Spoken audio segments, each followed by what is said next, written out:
Crossroads Media. Joel Embiid, even though it wasn't the sexiest in the world efficient-wise, we've seen him dominate more. He was still insanely good. Don't let anybody fool you. Don't let any local Lakers fans that also love Duke basketball and love the Yankees and love Michigan football, whatever the list is, whatever other teams they like. What am I missing? The Dallas Cowboys. Don't let them fool you into thinking that Anthony Davis stole his lunch money just because AD was in his bag tonight. Joel Embiid, he was directing traffic around the perimeter. He was hitting his teammates whenever he got doubled or at times even tripled. I saw him on the block at the basketball. He was starting to get doubled, kicked it out to Furkan. Furkan reset, put it back into the post, which I'm shocked we could even do that because at times that is a part of this basketball squad that makes my damn eyes bleed, which is getting Joel the ball when he has his back to the basket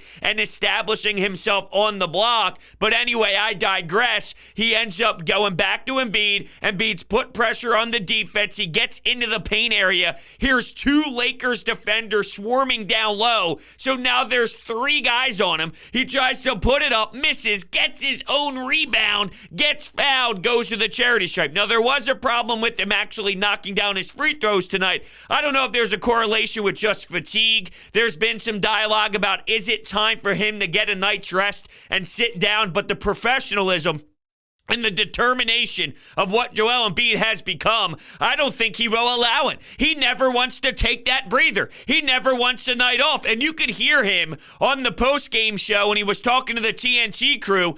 Every way that he directs his message towards younger guys on the team, even if it's holding himself accountable and not thinking that he had himself a strong night, even though that's crazy, that's asinine. He absolutely did. And even when he does have a even better game, a 50-point performance in 27 minutes, he's the dude that looks in the mirror and goes, yeah, but I had 5 turnovers. Yeah, but I had 4 turnovers. Yeah, but I missed one shot in the second quarter when we were up 17. I could have made it 19. And there was a lot of clock left on the shot clock. I didn't like that possession. I got to be sharper in that moment. Of course, I'm just throwing crap at the wall here. Theirs aren't real legitimate things, but that's the way that his brain works, and that's the way that he holds himself to such a high standard. It's absurd. Joel Embiid was all over the map today where he was helping this team score. Now, was there a correlation? You saw him bend down and grab his wrist, his hand area. He continued to play for so much longer after that happened.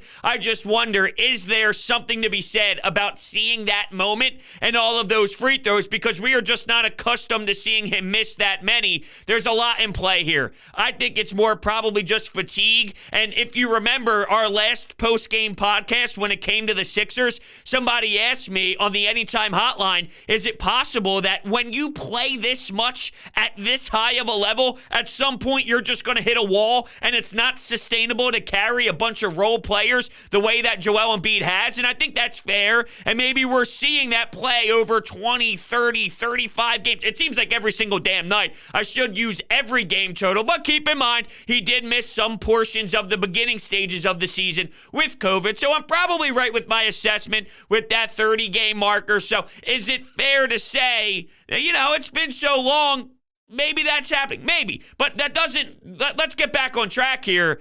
He was still sensational, and he still dictated the pace of play with the 76ers, forcing the Lakers to double, and he made the right basketball plays, whether it's, like I said, directing traffic or Matisse Thybulle's cutting, and there's not a lot of space to make a bounce pass, but he does. He threads the needle like he's a quarterback in the NFL, like he's Josh Allen or Pat Mahomes, just like we witnessed on Sunday night with that absurd football game. That's what it seemed like Joel Embiid was doing.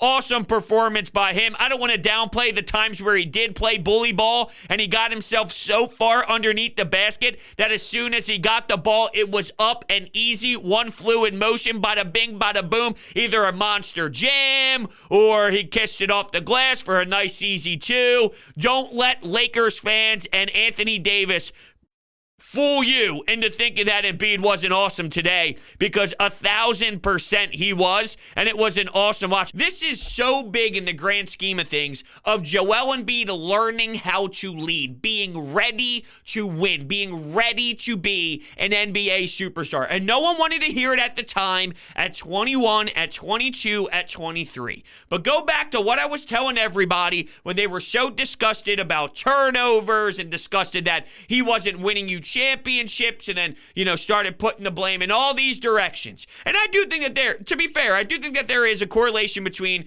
Doc Rivers, Sam Cassell, the coaching staff now, and Joel Embiid's improvement, but it was also him just growing up as a person, growing up studying what other players did, studying KD, studying MJ, studying all these guards in the league, and even the big-time centers, too. Don't leave that out. But I remember the first time he made the world aware that he was watching guards and ball handlers, and there were so many people in this city that were disgusted to hear that, because that didn't put him in the category that you wanted. You wanted just the center, but you just see the overall intensity of Joel Embiid, the NBA superstar. Follow my lead. I'm going to put us in a position to succeed.